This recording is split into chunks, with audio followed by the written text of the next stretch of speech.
वर्ष तपस्या किए। कितना दिन? 23,000। ध्यान प्रथम युग, पहले युग में ध्यान साधन था। दूसरे युग में मख विधि दूजे। दूसरे युग में त्रेता में यज्ञ प्रारंभ हुआ। दशरथ जी महाराज ने पुत्र कामेष्टि यज्ञ किया तो राम जी उनके घर में प्रकट हो गए। द्वापर आया तीसरा युग, तो द्वापर में और हल्का किया। द्वापर में केवल भगवान की पूजा करने से भगवान प्राप्त हो सकते हैं, लेकिन कलिकाल में न हम ठीक से ध्यान कर सकते हैं। आदमी ध्यान करता है और तनिको नाक में यदि पकौड़ी की सुगंध गई,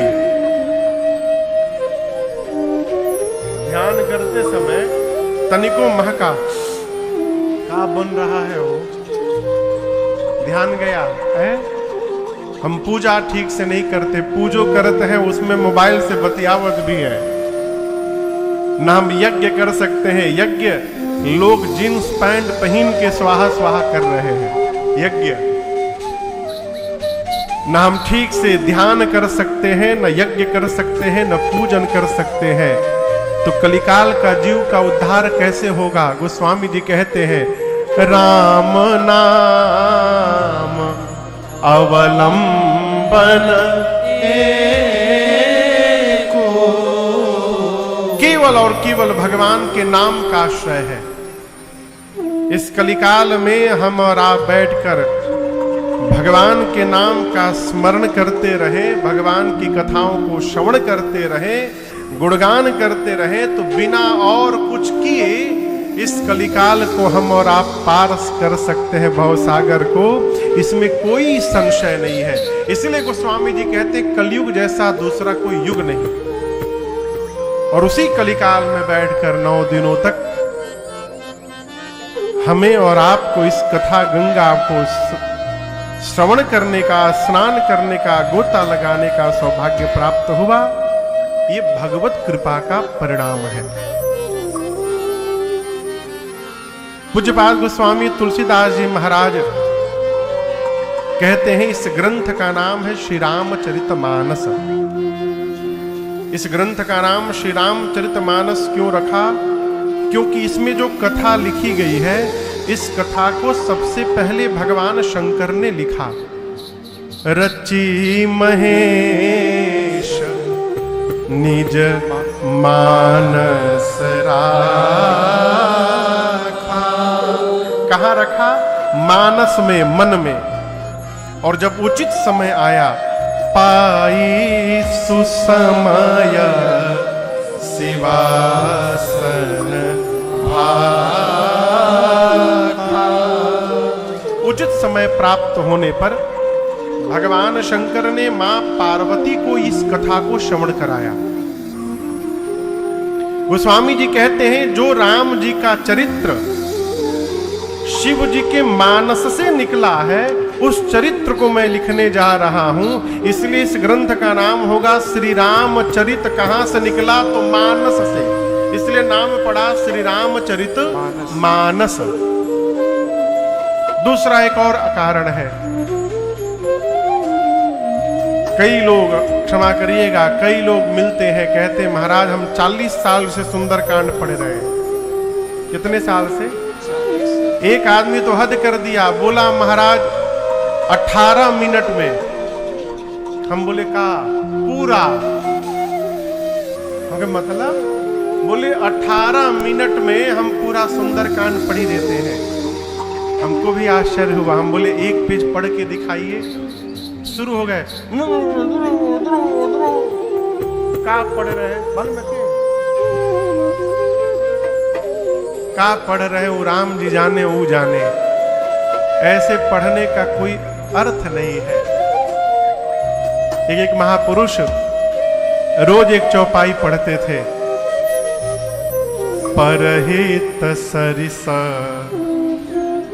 धर्म नहीं भाई, पर पीड़ा सम नहीं आगमाई।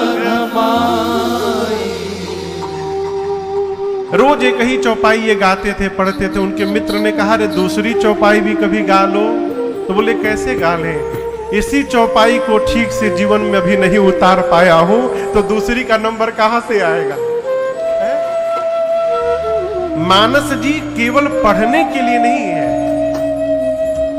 मानस जी केवल सुनने के लिए नहीं है, मानस जी पढ़कर सुनकर समझने के लिए है, और समझने के बाद उसको जीवन में रहने के लिए, तब जाकर इसका प्रभाव दिखाई पड़ेगा। गोस्वामी जी कहते हैं, सुनी समझहि जन मुदित मन, मज्जहि अति अनुराग, तब लहहि चारि फल अछत तनु, साधु समाज प्रयाग।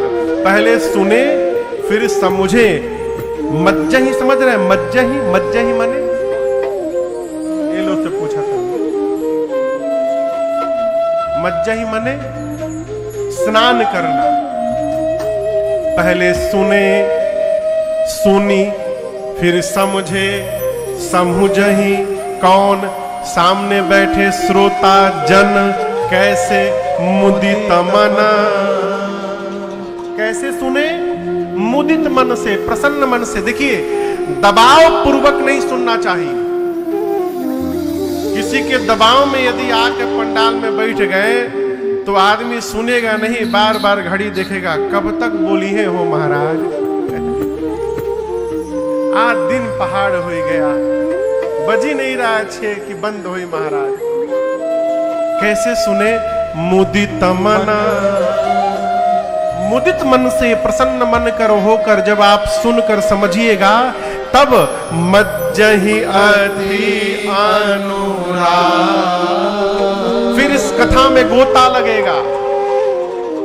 डुबकी लगी हो, डुबकी गोता लगेगा। नदी में नहाने जाते हैं तो डरते हैं कहीं डूब ही न जाए, और यहां डूबने के बाद निकलने का मन नहीं करेगा। ये मज्जन है, मज्जहि अति अनुराग। जब ये जीवन में सधेगा, तब गोस्वामी जी कहते हैं, लहहि चारि फल, उस जीव को 4 फल मिलेगा। कौन सा फल, आम, सेव, केरा, और चौथा हो अमरूद,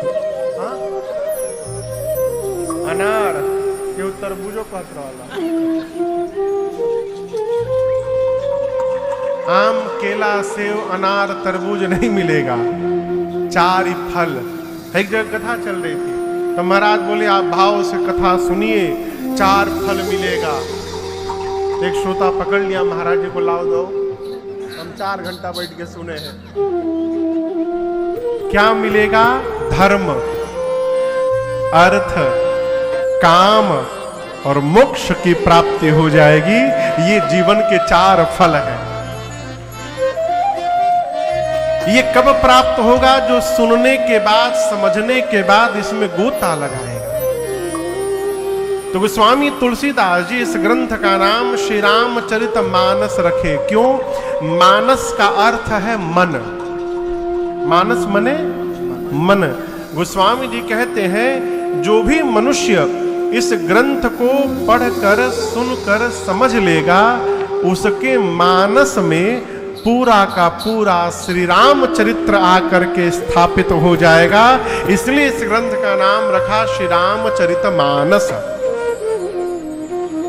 और बाबा घोषणा करते हैं, रामचरित मानस एहि नाम, रामचरित मानस एहि नाम। हम चाहे कितनी भी तर्क करें, अंततः वही फल मिलेगा जो ईश्वर की योजना में है। जो हम जब जीवन में चाय ठंडी हो जाए, मोबाइल की बैटरी ख़त्म हो जाए, ट्रैफिक में फंस जाए या कोई योजना बिगड़ जाए, तो समझ लीजिए यह भी उसी लीला का एक छोटा सा हिस्सा है। ये साथियों, भक्ति केवल आंसू बहाने का नाम नहीं है, भक्ति मुस्कान का भी नाम है। कभी कभी भगवान हमें इसलिए हंसाते हैं ताकि हम अपनी चिंताओं को हल्का कर सकें। रामायण में भी देखिए, वनवास के समय भी श्री राम ने धैर्य नहीं छोड़ा, माता सीता ने साहस नहीं छोड़ा, लक्ष्मण जी ने सेवा नहीं छोड़ी और हनुमान जी ने उत्साह नहीं छोड़ा। यदि वे हर कठिनाई पर बैठकर रोते रहते तो क्या आज हम उन्हें आदर्श मानते? नहीं। उन्होंने हम हर परिस्थितियों में विश्वास और संतुलन बनाए रखा। तो भक्तों, अगली बार जब जीवन थोड़ा उल्टा पुल्टा लगे, तुरंत आसमान की ओर देखकर शिकायत मत कीजिए, पहले मुस्कुराइए और कहिए, प्रभु, यह आप ही की कोई नई लीला होगी। क्योंकि कई बार जो समस्या लगती है वही हमारे व्यक्तित्व को मजबूत बना रही होती है। जो देरी लगती है वही हमें धैर्य सिखा रही होती है। जो असफलता लगती है वही हमें नया मार्ग दिखाती रहती होती है। और हाँ, एक बात याद रखिए, भगवान हमें कभी गिराने के लिए परीक्षा नहीं लेते, बल्कि उठाने के लिए अवसर देते हैं। जैसा कि मानस में लिखा है, संकट ते हनुमान छुड़ावे, मन क्रम वचन ध्यान झुलावे। यदि हमारा मन, कर्म और वचन भगवान की ओर है तो संकट में भी समाधान बन जाते हैं। हमारा यह छोटा सा यूट्यूब परिवार भी इसी भगवान से जुड़ा है। यहाँ हम केवल कथा नहीं सुनते बल्कि जीवन की कला सीखते हैं। यहाँ हमें श्लोक नहीं पढ़ते हैं बल्कि उनके अर्थ को अपने व्यवहार में उतारने का प्रयास करते हैं।